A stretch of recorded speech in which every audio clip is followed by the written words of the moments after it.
எனக்கு முன்பாய் ஒன்றும் நிற்பதில்லை. உம் மகத்துவத்திற்கு முடிவு என்றும் இல்லை. யெகோவா ஹோசேனு, என்னை மீண்டும் கட்டுகிறீர். யெகோவா சபையோன், என்னை ஆளுகை செய்கிறீர். யெகோவா ஹோசேனு, என்னை மீண்டும் கட்டுகிறீர்.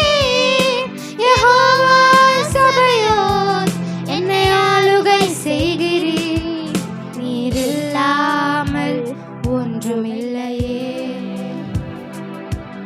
என்னை தள்ளாமல் சேர்த்து கொண்டிரே.